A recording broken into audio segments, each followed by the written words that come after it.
I want to introduce our next speaker, Mark Platshon. He's sitting over here. Those of you who were at the Hackathon last week might have met him. Mark's a Bay Area veteran. He's been around here for a long time. He's got a lot of interesting stories to tell. He knows what's going on. If you want to talk to Mark, I'd advise you. He's a really interesting guy. I'll leave it to him. Thank you. Wow, got a post here. So how many of you were at the Nest Hackathon last weekend? Ooh, okay. You'll see a few similarities between what I'm going to say today and what I said last week. So I'll do it quickly. It's new to a few people, but I'll tell an additional story so that you get something new.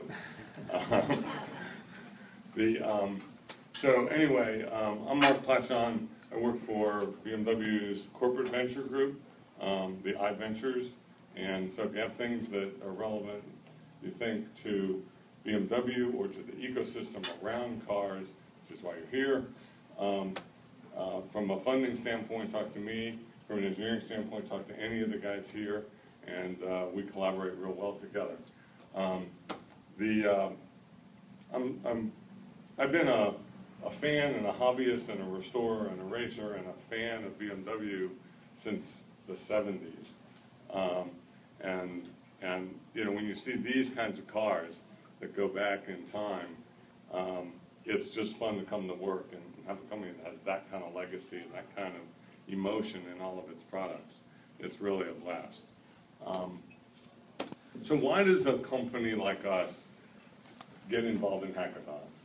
I mean, we have amazing engineering capabilities, amazing brand capabilities, yet we know that these kinds of issues, what's called the innovator's dilemma, affects us too. You know, how come the big companies didn't make a lot of these innovations? How come Coca-Cola has to go buy vitamin water and Gatorade? They can't invent it internally. How come film companies didn't invent digital cameras? How come record companies didn't invent compact discs? It's easy to get blindsided if you're not looking outside the box. And we have so much going on inside the box, making amazing cars better and better and more amazing, that these things happen. So we want to be out there and really be part of this whole ecosystem of finding the next thing outside the box. What we're looking for are the black swans. You know the story of the black swan, right? It's in Europe, for hundreds of years it was believed that there were only white swans. And of course all it takes is finding one black swan to disprove that. So a black swan is something highly unusual that disproves all previous expectations. And afterwards, everybody goes, well, it's obvious. And there's a long legacy of those kinds of engineering things. So we're looking for black swans. If you have a chance, read the book Black Swan.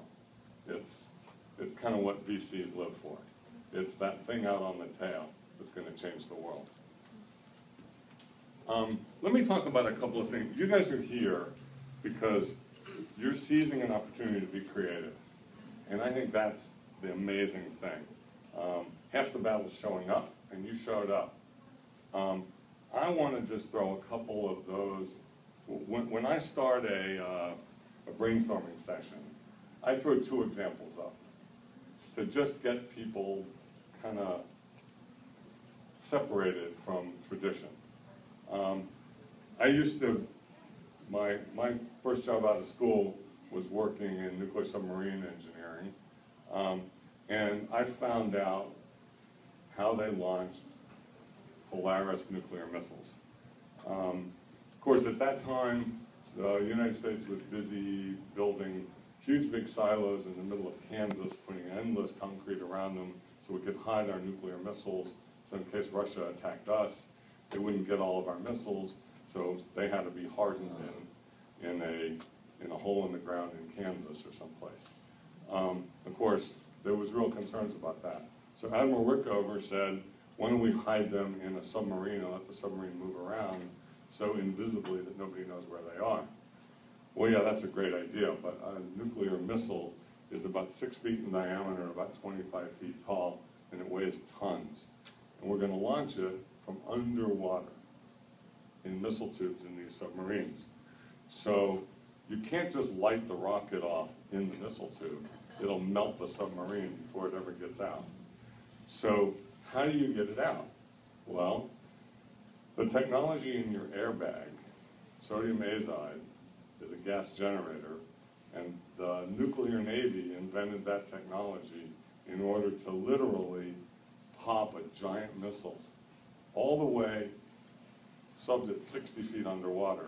When it launches a missile, it pops that missile up above the water, and once it's cleared the water, then the engine lights, and then it's a ballistic missile, which means the direction and velocity has to be perfect at the start to be accurate at the end.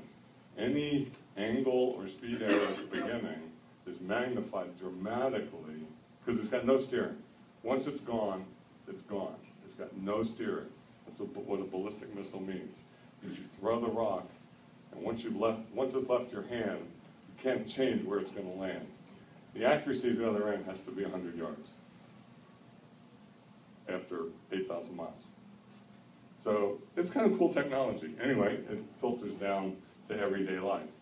The other one I love is some genius decided we should launch the space shuttle from Florida, and we should land it in California. There's actually good reasons for that. But how the hell do you get it from California back to Florida to take it off again? And they literally sat in a meeting like this and said, how are we going to do it? And somebody said, well, I put plywood on the roof of my Beetle when I go to Home Depot. Why don't we bolt it on the roof of a 747? Somebody set up a culture there that said, let's write that on the wall and take it seriously instead of laughing them out of the room. And that culture of accepting crazy ideas is what we have to build in the Valley, and we have it here in the Valley. Those were hard engineering problems. Today, software is the opportunity, especially for quick hack things, to be innovative. And those same things apply. Throw out your expectations, do things that are crazy, think about what could be done if you throw out those expectations and throw something against the wall. Why is software such an amazing opportunity now? I mean, I remember when I started the first photo sharing site back in 1999, it cost $100,000 to store a terabyte of photos. And my VC said, you want to offer free photo storage for unlimited number of photos? You're crazy. There's actually a funny story about that. Back then, it cost a lot of money to get a terabyte storage system. What's after tera? Peta. And Sony came to us and said, we want to offer you a system to store petabytes instead of terabytes of photos. And we were like really interested. And they handed us a data sheet for something called the pedophile. I swear to God, they had no idea what that meant here. They did change the name. Oops. But anyway, storage has gotten free, bandwidth has gotten free, open source software is everywhere. Back then it took 30 guys a month to write a shopping cart. Now you drag and drop it and you're done. So things have changed. You can do things fast. Software is the big deal. But that has some ramifications for big companies. Alan Mulally, the CEO of Ford, said, you know, car companies have to be careful. We got to think about what business we're in, because the way cars are bought is different now. Used to be people came in to buy a car, and they looked at the engine size and the brake diameter and the horsepower, and they sat in the car and they drove it. Today they walk in and they go, show me how this connects. And if you can't make that person happy in about 10 seconds, they're gone. So he said, you know, look, if we're not careful, we're going to be making $40,000 docking stations. Ironically, GM then announced, there's a little war between them, announced that they were going to put 4G in every car, even the cheapest cars. So all the cars are connected now, which is great. And then he went on and insulted his new friends. The AT&T guy insulted his General Motors friends by saying, cars are just a big smartphone on wheels. Unbelievable. Anyway, it's an issue. This is really the big issue that I want to throw out to you. If Google down the street's doing autonomous cars, and Android thinks it's going to be driving the cars, and Apple over on the other side is doing all the infotainment and the store for all the apps, kind of what is the role of the car company? So I don't have the answer here. Dirk will answer that one of these days. But that's kind of where we're all, the whole ecosystem around the car is changing. The car is changing, the ecosystem around the car is changing. It's just part of the node in the network, and that's all changing. As part of that, we're bringing out some amazing new cars that are connected cars, that are changing in a bunch of different ways. These are the i3 and the i8 that come out later this year. Carbon fiber cars, electric cars, connected cars, lightweight cars, amazing technology cars. But we're doing that really for 4 fundamental reasons, and they're sort of parlayed on this quad chart. Traffic is becoming hell. I mean, that's a picture of Beijing. I think it's doctored up a little bit, but it's, you heard about the parking lot in Beijing. But the other reasons why these changes in the whole ecosystem around the car are being done is not just so we can get more cars on the road and get traffic moving, but safety. Smarter cars don't crash. Smarter cars, we could take and shrink collision rates by 90%. The insurance industry will become 10% of its current size, freeing up billions of dollars of productive money to spend on the safety part of the cars. People always say, oh, we can't add that much value. We can't add that much money to the car. Every one of you pays $1,000 every 6 months to insure your car. You could switch that, and over the life of a car, let's say you keep the car 7 years, you just paid $14,000 of insurance. You could switch that into insurance, into engineering and technology, and have 10% of that bill for insurance, and the rest of it spent on technology. We'd save 40,000 lives, and people wouldn't crash. So, working on safety. Anybody got any good ideas on safety? Work on them. Obviously, from the standpoint of green, from carbon, from energy, from national security, from balance of payments, the whole efficiency argument is well understood.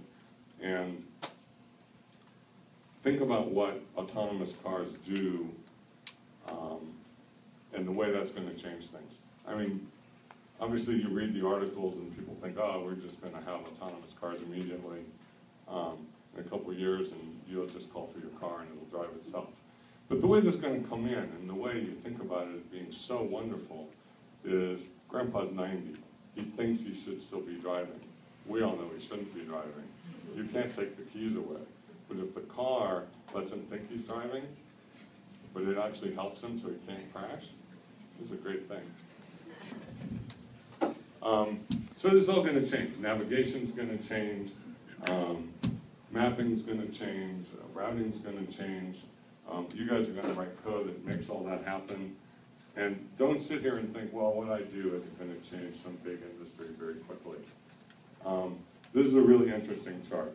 The little tiny green slice down there, this is 3 evolutions of technology laid on top of the same timeline. So in 10 years, the little green slice, the iPod, went up. Quarters, Mark. You said years. Oh, sorry, quarters. 10 quarters. Really fast. Thank you. You bet. So the iPod came on, changed the game in music. The iPhone came on, the red one, and went 10 times faster. And the pads came on and went 10 times faster than that. Every generation has been adopted 10 times faster. So something new can be adopted really quickly. It's pretty amazing. This is sort of the classic argument. Back when Motorola and Nokia owned the cell phone business, the press went to them and stuck a microphone in their face and said, what happens if Apple adds cell phone capability to the iPod? And they laughed and said, we own the telephone business. They're irrelevant. They don't understand it. That's a music player. Ha ha, we don't need to worry about them. Where are we today? Their market share went to nothing instantly. So we just want to maybe close with this is there's a build on this slide that says, this whole area of mobility services, which changes the game for car makers, has a bunch of pieces to it. And whether it's parking things or charging things or network things or infotainment things, there's a wide range of opportunities in this area that all make a difference, that could make big impact really quickly, make a lot of money really quickly. We've got some great startups that the venture group has funded with 23-year-old CEOs in the city who are killing it. So I challenge you all to have some fun, write some stuff that's creative. We fund things all the way from seed stage, $100,000 on up to multi-million-dollar later stage deals. So we're really looking for cool things. I promised to tell one other quick story. Do I have a minute? 1 minute. I was flipping around on NPR and I heard a story that I'll paraphrase very quickly. It goes like this. The gas ones owned the market. Everybody used gas. There were electric ones, but they weren't very good. They didn't last very long. They weren't very durable. They were really expensive. They were hard to deploy. So the gas guys kept going and kept going. They owned the market. They relaxed. They didn't worry about it. Meanwhile, for 30 years, the electric ones kept improving and improving gradually and gradually, and nobody was paying any attention. They were the eccentrics. They were the one percenters. They used their electric ones, but the gas guys owned the market. And suddenly there was one invention, one improvement in this 30-year history that suddenly made the electric ones much more durable, much cheaper, much better. And in 10 years, market share of gas went to essentially zero, and the market share of electric went to virtually 100%.